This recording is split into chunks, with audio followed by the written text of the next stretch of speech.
मी दीपक सोनवणे.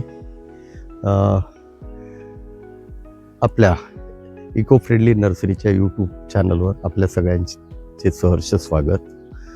आज आपण घेतो आहेत आपल्या शेतातील किमती गवत, ज्या आपण बांधावर किंवा आपल्या शेतामध्ये जे उगवतो आणि ते आपण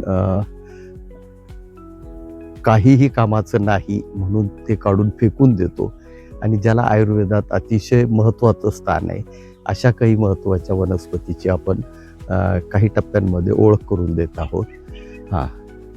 याची डिटेल व्हिडिओ पुढच्या याच्यामध्ये सिरीजमध्ये आपण देणारच आहोत की त्याच्या औषधी उपयोग, त्याचं सध्याचं मार्केट, त्या कशात वापरली जातात, हे सगळं देणार आहोत. फक्त एवढंच आहे की ह्या वनस्पती आपण दुर्दैवाने आपल्याला त्याची जाणीव नसल्यामुळे आपण गवत म्हणून किंवा आपल्याला त्रासदायक वीड म्हणून हे आपण तणनाशक मारतो किंवा हे काढून फेकून देतो.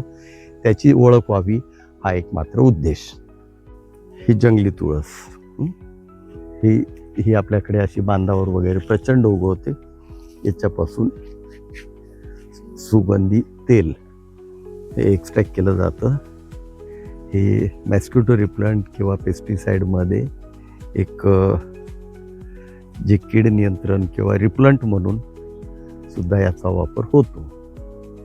याला फक्त स्टीम डिस्टिलेशनचं युनिट हवं आहे, ज्याच्यापासून या पानांपासून याचं तेल काढलं जाईल. ही बांधावर उगवणारी वनस्पती.